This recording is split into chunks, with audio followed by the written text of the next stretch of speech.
Yan yung gawa namin, mga gamit. So,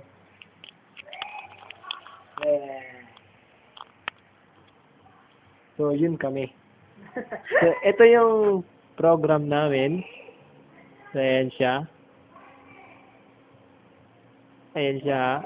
Wait lang. Ayan. Ayan yung aming interface. So, papakita namin yung device. Ito siya.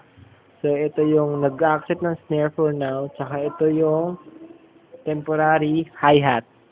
So, ito siya. Yung kanyang connector is RS232. Naka-connect sa 9-pin ng likod ng CPU. So, yan siya. Naka-connect sa aming device. Papakita namin yung program. So, ibubuksan mo lang yung port 1 at ready ka nang tumugtog. Ito yung snare.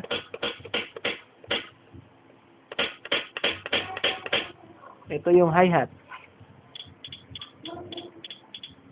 So, yun. Nakita nyo, no?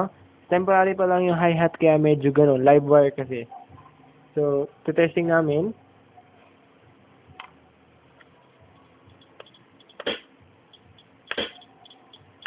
So, sabay, kaya namin, pwedeng, nag-accept siya ng sabay na tunog. 1, 2, 3. Diba?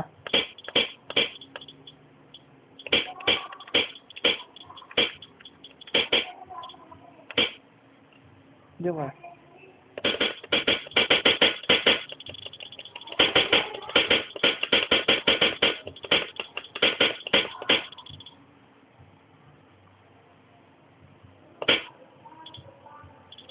So, ayun. Pinost na namin kasi may chinek lang kami. So, ito nga yun. Diba? Tsaka yan. Okay. So, tapos na talaga yung bass. Tapos na talaga yung bass.